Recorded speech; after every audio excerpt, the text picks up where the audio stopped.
Hello everyone, welcome to my channel. तो आज का ये लेक्चर नंबर 4 जहाँ पे हम डिस्कस करेंगे लीनियर अलजेब्रा का बहुत ही important topic that is sub space of vector space V. तो पिछले 2 वीडियोस में हमने डिस्कस किए थे लीनियर अलजेब्रा के कि कैसे हम चेक कर सकते हैं कि कोई भी सबसेट वी का सब स्पेस है या नहीं। ठीक है, तो पिछले वीडियोस में हमने 20 क्वेश्चन तक डिस्कस किए थे। तो आज के लेक्चर्स में भी हम आगे के क्वेश्चंस को डिस्कस करेंगे।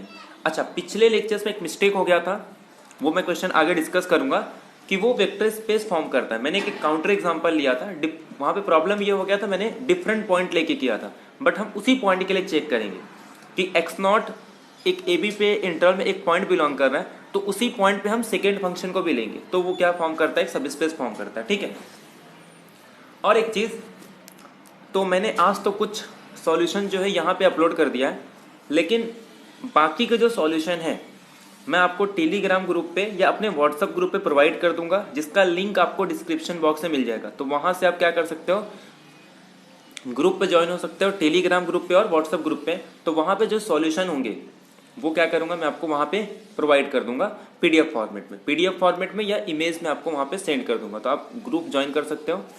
बाकी प्रीवियस वीडियो के लिंक जो है डिस्क्रिप्शन बॉक्स में है, वो सारी वीडियो देख सकते हैं जो वीडियो को फर्स्ट टाइम देख रहे हैं। तो स्टार्ट करते हैं आज का सेशन। हाँ, देखो ये क्वेश्चन है जो लास्ट लेक्चर में मैंने एक एग्जांपल लिया था, बट वहां पे डिफरेंट पॉइंट ले लिए थे, बट ये फॉर्म करता है सब स्पेस। जैसा कि मैंने आपको बताया था कि अगर कोई कंडीशन 0 के लिए है, और एक चीज है, ऐसा नहीं कि हर एक 0 के लिए वो सेटिस्फाई करता है। एक चीज याद रखना, आपको ये भी चेक करना होता है कि लेस देन है या ग्रेटर देन है, और दूसरी बार इक्वल के लिए भी आपको ये भी चेक करना होता है कि वो लीनियर है या नहीं। अगर लीनियर है और 0 पे कंडीशन है तब तो सब स्पेस फॉर्म करेगा, अगर लीनियर नहीं है तो भी आपको चेक करना पड़ता है। तो आगे हम एग्जांपल्स देखेंगे। तो इसका आंसर जो है, ये मैंने नन ऑफ द अबव बताया था, बट 1 वाला है। इसका जो प्रूफ है मैं आपको पीडीएफ फॉर्मेट में या इमेज में ग्रुप में सेंड कर दूंगा, तो प्लीज ग्रुप में आप ज्वाइन हो सकते हो। बाकी कुछ सॉल्यूशन मैंने यहाँ पे लगा दिया, आप देख सकते हो इस तरीके से जो यूजुअल मेथड हम प्रूव करते हैं सब स्पेस को, या आप इसका स्क्रीनशॉट ले सकते हो या फिर मैं इसका सेंड कर दूंगा ग्रुप में। ये सब सॉल्यूशन है जो हमने पिछले वीडियोस में देखे थे।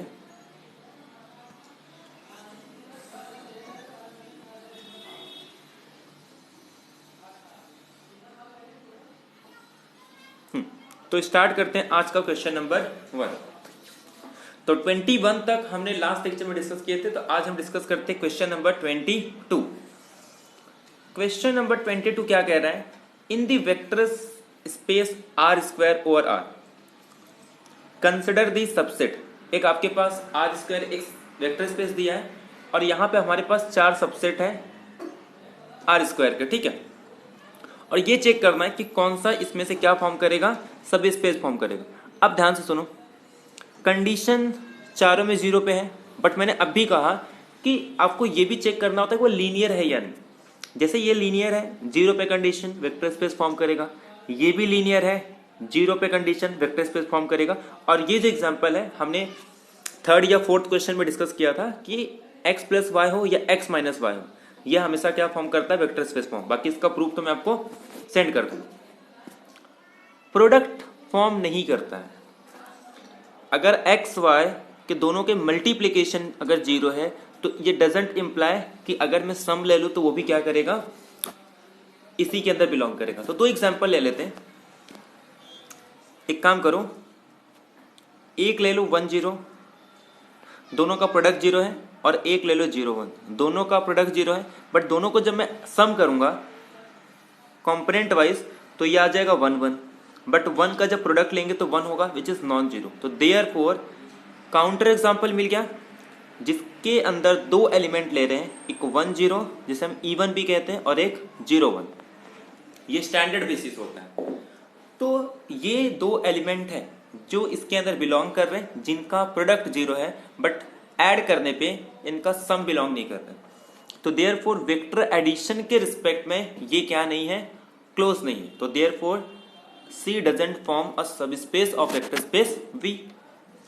नेक्स्ट एग्जांपल, ये कह रहा है कि इस डी के अंदर वो सारे वेक्टर होंगे जो x बाय वाई के फॉर्म में है, सच दैट कि x की वैल्यू 0 है but y is not is equal to 0। एक काम करते हैं, मैं 0 0 वेक्टर ले लूं, क्योंकि डी अगर सब स्पेस फॉर्म करना चाहता है तो उसके पास 0 वेक्टर होना चाहिए। तो अगर 0 वेक्टर ले लूं तो इसका मतलब मैं इसको 0 बाय 0 फॉर्म में लिखूंगा। अब ये कह रहा है ये तो 0 हो बट ये डजेंट 0, मतलब ये 0 नहीं होना चाहिए, बट ये तो पॉसिबल ही नहीं, इसका मतलब इसके अंदर 0 वेक्टर नहीं बिलोंग कर रहे, तो देयरफॉर ये भी सब स्पेस फॉर्म नहीं करेगा। तो कौन कौन से सब स्पेस फॉर्म कर रहे हैं? First one A is a सब space, second one B is a सब स्पेस। तो सी और डी दोनों ही सब स्पेस फॉर्म नहीं कर रहे हैं। हमने काउंटर एग्जांपल दिया, इसके लिए भी 1001 स्टैंडर्ड बेसिस। अच्छा, बेसिस हम लोग नहीं यूज करेंगे अभी क्योंकि बेसिस हमने डिस्कस नहीं किया, ठीक है। वैसे तो आपको डेफिनेशन तो पता ही होगा, बट फिर भी हम अभी तक डिस्कस नहीं किए, तो बेसिस नहीं, सिर्फ दो एलिमेंट 10 और 01 जो इस कंडीशन को सेटिस्फाई कर रहे हैं, बट उनका सम सेटिस्फाई नहीं कर रहा है, तो देयरफॉर ये सब स्पेस फॉर्म नहीं करेगा, ठीक है। नेक्स्ट क्वेश्चन, अब यहां पे भी देखो 0 पे कंडीशन मतलब वेक्टर स्पेस फॉर्म करना चाहिए, बट ऐसा नहीं होता। आपको लीनियरिटी भी चेक करनी होती है, ये लीनियर है नहीं, ये लीनियर है नहीं। अब ध्यान से सुनो, किसी भी दो नंबर का स्क्वायर तभी 0 होता है जब एक्स स्क्वायर भी 0 हो जाए, वाई स्क्वायर भी 0 हो जाए। एक्स स्क्वायर 0 कब होगा? जब x की वैल्यू 0। वाई स्क्वायर कब 0 होगा? जब y की वैल्यू 0। मतलब इसके अंदर एक ही वेक्टर है, a is nothing but 0 vector, और 0 वेक्टर ट्रिवियल सब स्पेस होता है और ये हर एक वेक्टर स्पेस का सब स्पेस होता है। तो देयरफॉर ये तो हमारे पास 0 वेक्टर है जो सब स्पेस फॉर्म कर रहे हैं। अब b देखो, b सब स्पेस फॉर्म नहीं करता है, इसके लिए हमको एक काउंटर एग्जाम्पल देना होगा। अब काउंटर एग्जांपल देते हैं, 1 -1 1 + 1 1 का स्क्वायर करके प्लस -1 का स्क्वायर करूं, अरे सॉरी माइनस है ना, तो 1 का स्क्वायर करके -1 का स्क्वायर करूं तो आंसर कितना होगा? 0। मतलब 1 -1 बिलोंग कर रहा है। 1 का स्क्वायर करके फिर 1 का स्क्वायर करो तो आंसर 0 आ रहा है। बट अगर मैं सम ले लूं किसका? 1 और -1 का, 1 और 1 का, तो इनका अगर मैं ऐड करूं कंपोनेंट वाइज, ये आ जाएगा हमारे पास 2 और 0। और जब मैं 2 0 का ये कंडीशन चेक करूं कि 2 का स्क्वायर करने पे -0 का स्क्वायर, आंसर कितना आना चाहिए था? 0, बट ये क्या आ रहा है? 4, which is not is equal to 0। तो therefore B doesn't form a सब स्पेस ऑफ आर स्क्वायर, ये सब स्पेस फॉर्म नहीं करता है। तो आगे से आपको इन जनरल याद रखना है, जब भी x⁴2n plus y⁴2n is equal to 0 हो, ये हमेशा 0 वेक्टर होता है और हमेशा सब स्पेस फॉर्म करता है। लेकिन x⁴2n माइनस y⁴2n ये कभी भी वेक्टर स्पेस फॉर्म नहीं करता है। आपको आंसर बताना है चेक करके कि क्या x³ प्लस y³ क्या ये सब स्पेस फॉर्म करता है? x³ minus y³ is equal to 0 क्या ये सब स्पेस फॉर्म करता है? ये आपको चेक करके इसका आंसर कमेंट बॉक्स में बताना है किसमें से कौन सा सब स्पेस फॉर्म करेगा। x³ प्लस y³ वाला सब स्पेस फॉर्म करेगा या x³ माइनस y³, या दोनों नहीं, 4 ऑप्शन है। दोनों फॉर्म करेंगे, या प्लस वाला फॉर्म करेगा, या माइनस वाला, या फिर दोनों ही फॉर्म करेंगे, या दोनों ही नहीं फॉर्म करेंगे। ये 4 कंडीशन है, दोनों फॉर्म करेंगे, दोनों नहीं फॉर्म करेंगे, फर्स्ट वाला फॉर्म करेगा या सेकेंड वाला। तो ये आपको इसका आंसर कमेंट बॉक्स में बताना है। तो इसका आंसर क्या हो गया कि A इज अ सब space, B is not a सब स्पेस। तो 0 की कंडीशन आ जाने से डायरेक्टली मत कह दो कि सब स्पेस है। नॉन 0 है तब तो नहीं होगा, लेकिन 0 है तो फिर आपको चेक करना पड़ता है कि वो सब स्पेस फॉर्म करेगा या नहीं। तो आपको लीनियरिटी चेक करना है, लीनियर है तो होता है, बट अगर नॉन लीनियर आ रहा है तो फिर ये सब स्पेस फॉर्म कर भी सकता है और नहीं भी कर सकता है।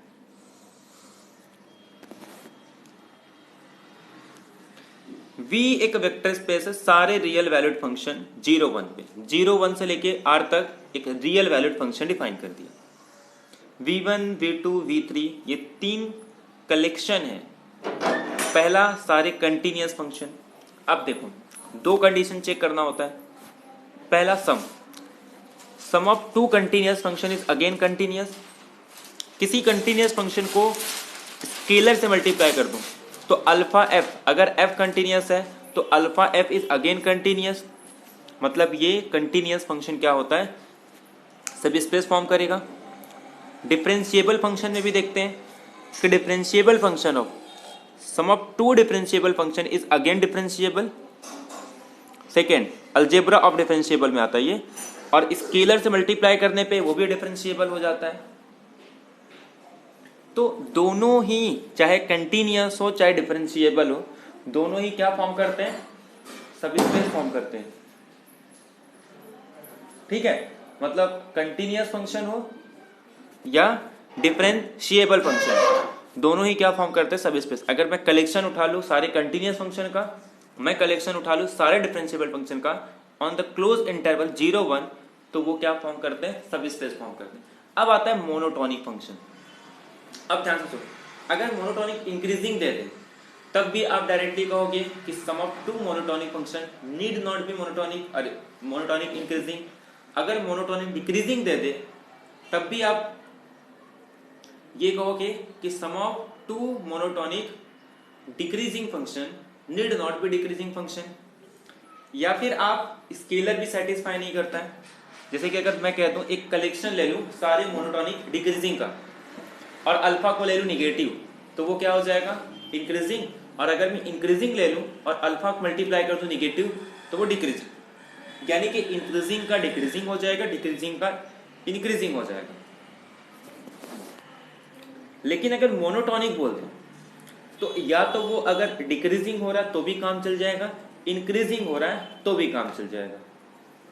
तो फिर स्केलर से तो एलिमिनेट नहीं होगा, बट सम वाली प्रॉपर्टी सेटिस्फाई नहीं करती। तो एक काम करो, एक काउंटर एग्जांपल ले लो।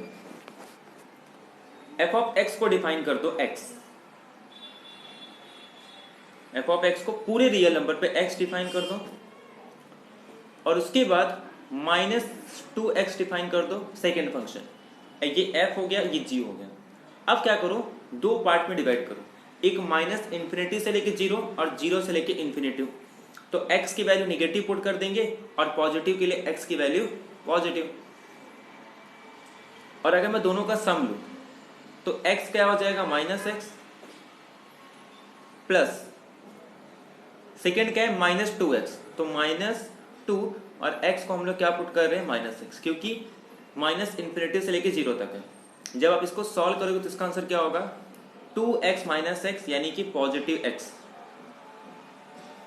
तो मतलब अगर मैं माइनस इंफिनिटी से 0 करूं तो ये ऐसे आ रहा है, मतलब इस टाइप का फंक्शन है। लेकिन जब मैं पॉजिटिव के लिए करूंगा तो x -2x दैट इज कितना आ गया, -x। मतलब ये जो होगा ये कुछ इस तरीके से ग्राफ आ रहा है। दिस इज नॉट अ, पूरे रियल लाइन पे ये मोनोटोनिक नहीं है। तो therefore monotonic function, sum of 2 monotonic function need not be monotonic. तो therefore W1 sub space form करेगा, W2 सब स्पेस फॉर्म करेगा, but W3 need not be did not form a subspace, therefore 1 and 2 option are correct. ठीक है, ये clear हो गया आपको। Next question देखते हैं, क्वेश्चन नंबर 25 कह रहा है एक कलेक्शन है सारे कंटिन्यूअस फंक्शन का। अच्छा ये रिपीट हो गया, ये हम लोग हटा देते हैं। ठीक है, ये वही क्वेश्चन है, रिपीट हो गया। ठीक है, 26 क्वेश्चन देखते हैं। एक्चुअली में 25 क्योंकि वो तो रिपीट हो गया। M एक वेक्टर स्पेस है सारे 3x3 मैट्रिक्स का, और A हमारे पास ये दिया हुआ है, एक मैट्रिक्स है। तो which of the following are subspace of M, मतलब M के अंदर सारे 3x3 रियल मैट्रिक्स है और एक मैट्रिक्स ले लूं A, और उसके अंदर वही सारे मैट्रिक्स होंगे जो ए के साथ कम्यूट कर रहे हैं विथ रिस्पेक्ट टू मल्टीप्लिकेशन, वो सारे एलिमेंट जो कम्यूट कर रहे हैं विथ रिस्पेक्ट टू एडिशन, वो सारे एलिमेंट जिनको अगर मैं x से मल्टीप्लाई कर दूं, वो सारे मैट्रिक्स जिसको मैं राइट साइड से मल्टीप्लाई कर दूं और उनका ट्रेस ले लूं, तो वो कितना आना चाहिए? 0। और लास्ट कह रहा है कि डिटर्मिनेंट भी ax का 0 होना चाहिए। अब थोड़े ध्यान से सुनो, जैसे हमने एक मैट्रिक्स के लिए प्रूव किया था, इसका मैं प्रूफ आपको प्रोवाइड कर दूंगा।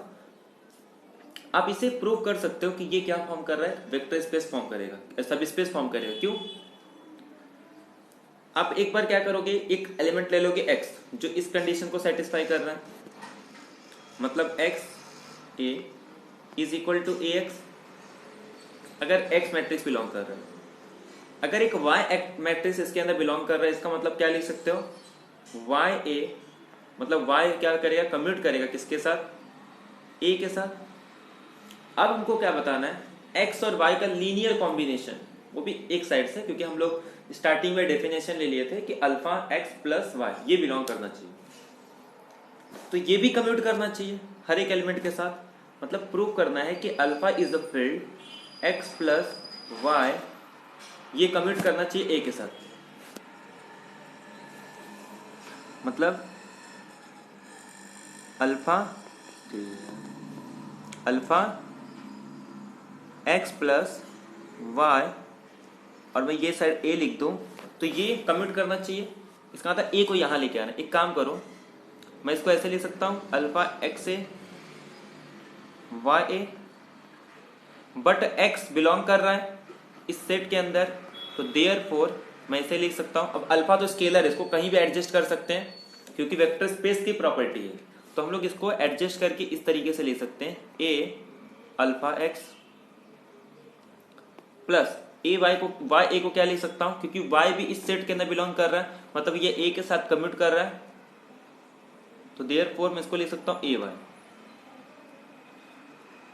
अब बाय ए को अगर मैं यहां से कॉमन ले लूं तो ये आ जाएगा अल्फा एक्स प्लस वाई, तो ये भी कम्यूट कर रहा है, तो देयरफॉर ये सब स्पेस फॉर्म करेगा। ठीक है, ऐसे आप सम के लिए तो और इजी होता है, या आप प्रूव कर सकते हो कि ये भी सब स्पेस फॉर्म करेगा कि अगर हम लोग कोई x बिलोंग कर रहा है तो ये इस कंडीशंस को, मतलब x plus a is equal to a plus x, y plus a is equal to a plus y, ये दो मैट्रिक्स इसके अंदर बिलोंग करें तो इस कंडीशन को सेटिस्फाई करेंगे। अब मैं एक एग्जांपल ले लेता हूँ, अरे मतलब alpha x plus y of ए,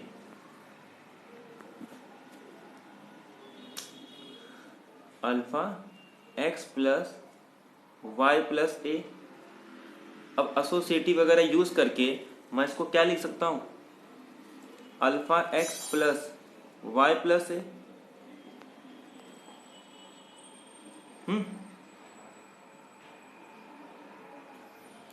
तो ये हो जाएगा alpha x plus y plus a को क्या लिख सकता हूं, ए प्लस वाई।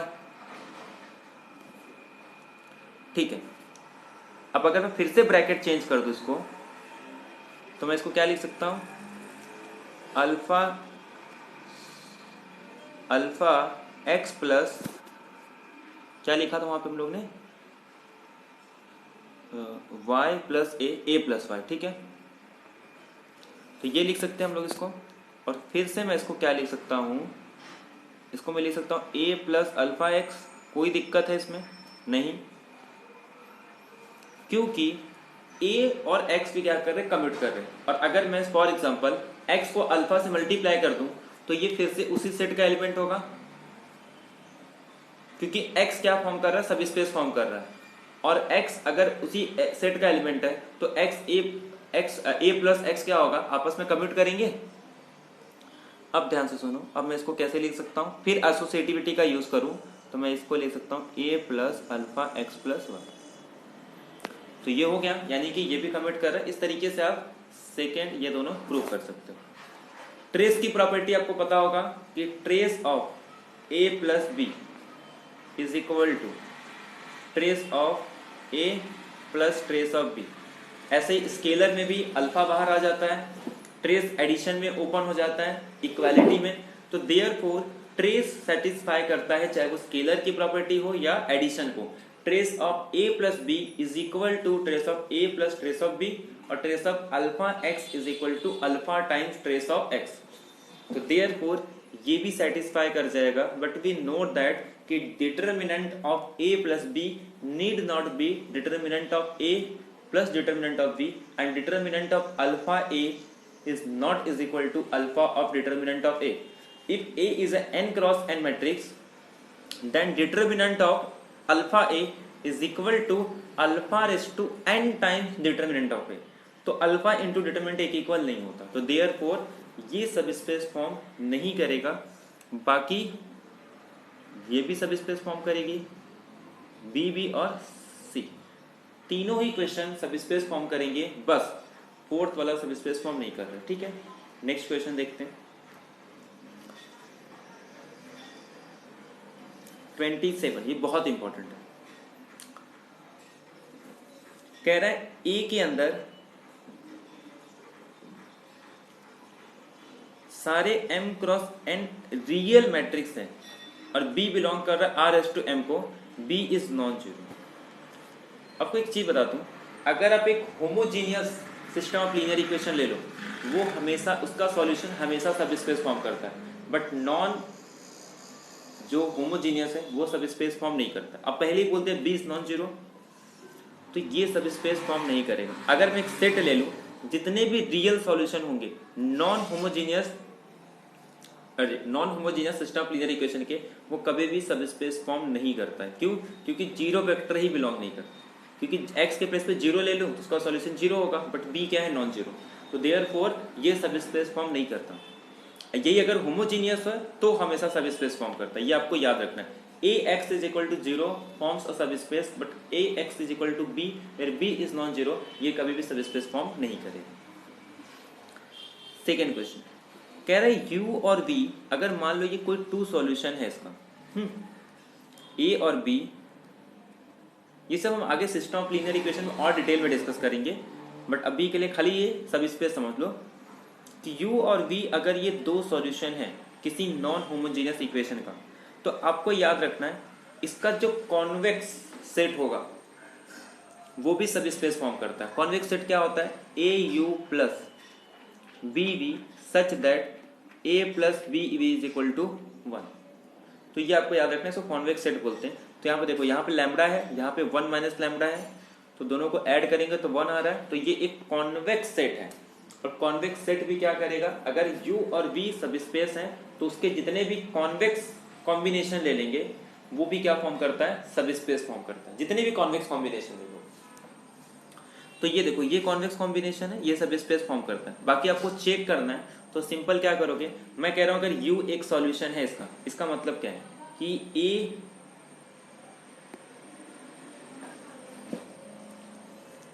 कि अगर सपोज ये इसका सॉल्यूशन है, इसका मतलब a u is equal to b होगा। एक और वेक्टर लेते b जो इसका सॉल्यूशन है, इसका मतलब a b is equal to b होगा। हमको प्रूव करना है कि लीनियर कॉम्बिनेशन भी सॉल्यूशन होगा। तो lambda u plus 1 minus lambda v को अगर मैं इस पे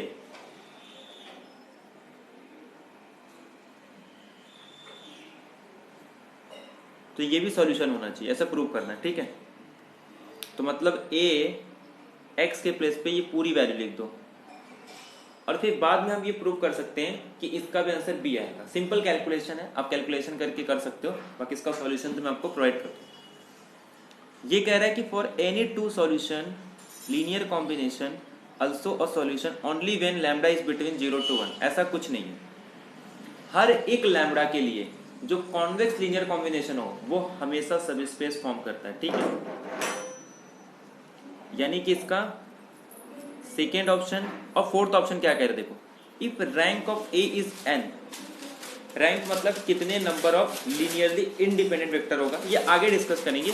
अभी के लिए मान लो कि अगर कभी भी किसी मैट्रिक्स का रैंक a हो जाए तो उसके पास नॉन होमोजीनियस के पास हमेशा कितने सॉल्यूशन होते हैं? यूनिक सॉल्यूशन होते हैं, एट मोस्ट वन सॉल्यूशन होते हैं, एग्जैक्टली वन सॉल्यूशन होते हैं। ये तीनों टर्म्स आपस में सिनोनिम्स है कि चाहे most at most one solution बोलो या एग्जैक्टली वन सॉल्यूशन बोलो या यूनिक सॉल्यूशन, तीनों एक चीज है। तो देयरफॉर इसके पास कितने सॉल्यूशन होंगे? एट मोस्ट वन सॉल्यूशन होंगे, ठीक है। तो इसमें फोर्थ ऑप्शन और सेकंड ऑप्शन करेक्ट हो जाएगा, बाकी फर्स्ट एंड 3 ऑप्शन ये ऑप्शन रॉन्ग हो जाएंगे, ठीक है। नेक्स्ट क्वेश्चन देखते हैं।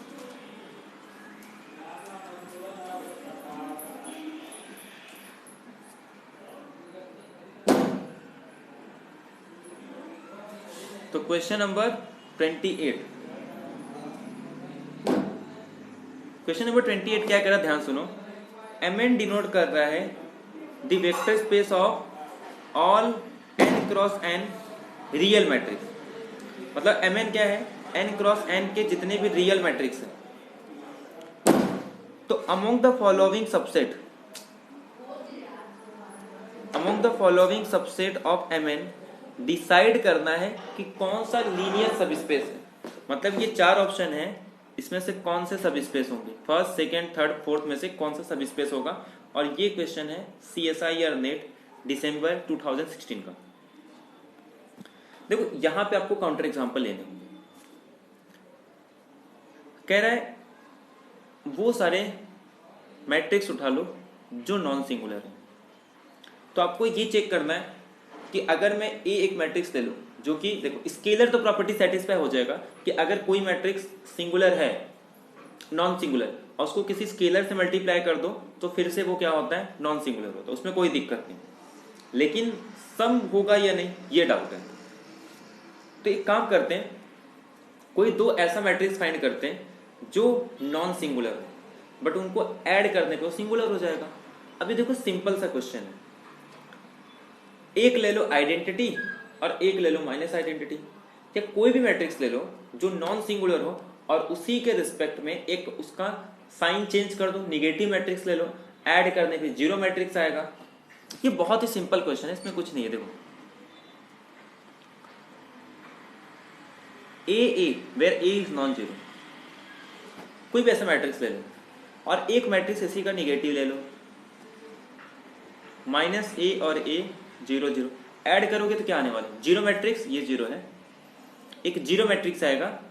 और 0 मैट्रिक्स क्या होता है? सिंगुलर होता है ना। तो ये सिंगुलर है, अरे ये भी नॉन सिंगुलर मैट्रिक्स है, ये भी नॉन सिंगुलर मैट्रिक्स है, बट दोनों का सम कैसा आ रहा है? सिंगुलर मैट्रिक्स आ रहा है, यानी कि डिटरमिनेंट 0। तो therefore sum of 2 non singular matrix need not be non singular. 2 matrix अगर आपस में इन्वर्टिबल है तो उनका सम इन्वर्टिबल हो ये जरूरी नहीं है, ठीक है। तो यहां तक क्लियर हो गया, ये ऑप्शन रॉन्ग हो जाएगा। या फिर आप ऐसा कर सकते हो, कोई भी एक मैट्रिक्स ले लो जो नॉन सिंगुलर हो और उसी का निगेटिव मैट्रिक्स ले लो, तो वो उनका सम हमेशा 0 मैट्रिक्स आएगा। लेकिन ना तो ए सिंगुलर है और ना ही बी सिंगुलर, यानी कि दोनों नॉन सिंगुलर मैट्रिक्स है। सेकेंड, अब क्या करना, 2 सिंगुलर मैट्रिक्स ले लो लेकिन उनका एडिशन नॉन सिंगुलर आना चाहिए। ये भी प्रूफ नहीं होगा, काउंटर एग्जांपल देना है। तो इसमें क्या करोगे आप, एक मैट्रिक्स ले लो, जैसे अगर 3 क्रॉस 3 का लो या 2 क्रॉस 2, इसमें n पे कोई कंडीशन तो दिया नहीं। तो अगर मैं 2 क्रॉस 2 का ले रहा हूँ तो एक मैट्रिक्स ले लो 1 0 0 और एक मैट्रिक्स ले लो 0 0 0 1, स्टैंडर्ड मैट्रिक्स है ये। दोनों को ऐड करेंगे तो आइडेंटिटी मैट्रिक्स 1 0 0 0। ये भी सिंगुलर मैट्रिक्स है, ये भी सिंगुलर मैट्रिक्स है, बट उनका सम सिंगुलर मैट्रिक्स नहीं है, क्योंकि सम क्या आ रहा है? आइडेंटिटी मैट्रिक्स आ रहा है। तो देयरफॉर हम ये कह सकते हैं कि सम ऑफ 2 सिंगुलर मैट्रिक्स या sum of 2 non invertible matrix need not be non invertible और सिंगुलर मैट्रिक्स।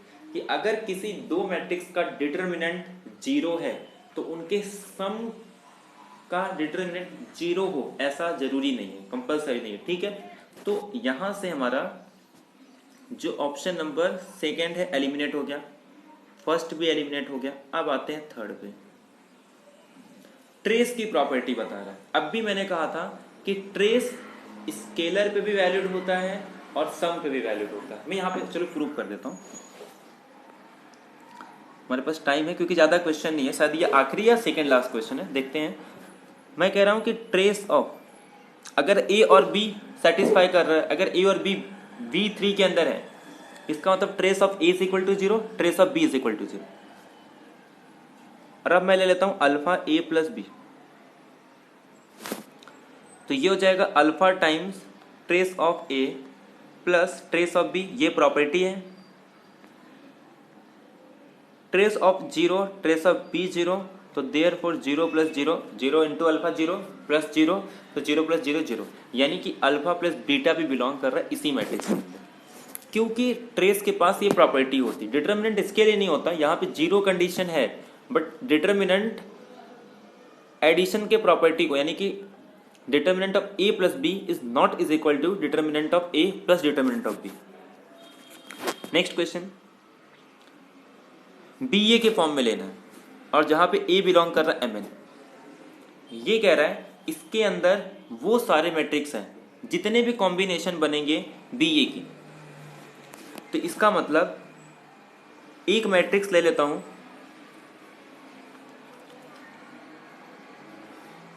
बी ए, ठीक है, और एक मैट्रिक्स ले ले रहा हूं सपोज सी ए। मुझे क्या बताना है, इनका लीनियर कॉम्बिनेशन भी इसी फॉर्म में आना चाहिए for some a belongs to. तो मैं ले लेता हूं अल्फा बी प्लस सी। क्या कह रहा है कि बी एक फिक्स सम फिक्स मैट्रिक्स है एम एन के अंदर, तो मतलब V4 के अंदर सारे मैट्रिक्स हैं जो किस फॉर्म के हैं, बी ए फॉर्म के हैं, और ए क्या बिलोंग कर रहा है, एम एन मैट्रिक्स। बी एक फिक्स मैट्रिक्स है, ठीक है, मतलब बी फिक्स मैट्रिक्स है, ओके, और ए कोई भी मैट्रिक्स आएगा। तो मैं अगर इसके अंदर एक मैट्रिक्स ले रहा हूं बी ए और एक मैट्रिक्स ले रहा हूं बी सी, तो मतलब मैं क्या करूंगा, इनका लीनियर कॉम्बिनेशन भी इसी फॉर्म में आना चाहिए, ऐसा मुझे प्रूव करना है। तो मैं क्या करूंगा, ध्यान से सुनो,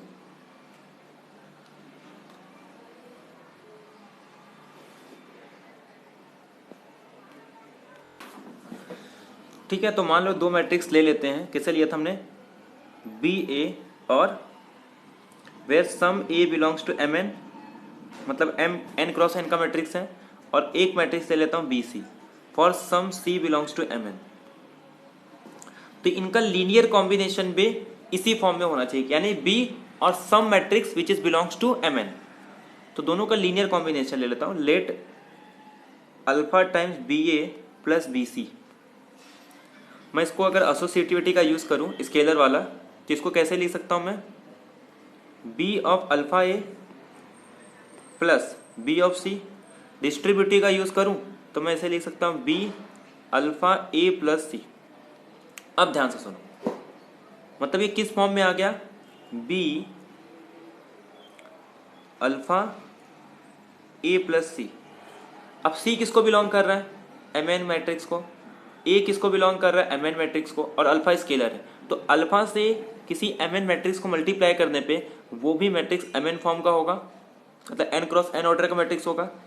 किसी सी से, सी तो एम एन ऑर्डर का है, तो अगर एम एन ऑर्डर का मैट्रिक्स यानी एन ऑर्डर के मैट्रिक्स को ऐड करूं तो भी वो किसको बिलोंग करेगा, एम एन को बिलोंग करेगा, यानी अल्फा टाइम्स ए प्लस सी ये बिलोंग कर रहा है एम एन को। तो देयरफॉर बी टाइम्स कैसे आ जाएगा, एक नया मैट्रिक्स ले लेता हूं suppose b d, where d belongs to M N. मतलब अगर मैं इस मैट्रिक्स का दो मैट्रिक्स ले रहा हूं बी ए और बी सी, तो उनका लीनियर कॉम्बिनेशन भी इसी फॉर्म में आ रहा है कि बी एक फिक्स मैट्रिक्स है और डी एक मैट्रिक्स है जो कि इसको बिलोंग कर रहा है, एम एन को बिलोंग कर रहा है। तो देयरफॉर इस टाइप के मैट्रिक्स बी ए फॉर्म के जितने भी मैट्रिक्स है जिसमें बी बिलोंग कर रहा है कोई फिक्स मैट्रिक्स, तो अगर मैं कलेक्शन उठा लूं तो वो भी क्या फॉर्म करता है, सब स्पेस फॉर्म करता है। तो ये सब स्पेस फॉर्म नहीं कर रहा था, ये भी सब स्पेस फॉर्म नहीं कर रहा था, बट 3 और 4 ये दोनों ही क्या कर रहे हैं, सब स्पेस फॉर्म कर रहे हैं। तो देयरफॉर 3 और 4 जो ऑप्शन है ये राइट हो जाएंगे, बाकी 1 और 2 रॉन्ग हो जाएंगे। देखते हैं और क्वेश्चन है इसमें या नहीं।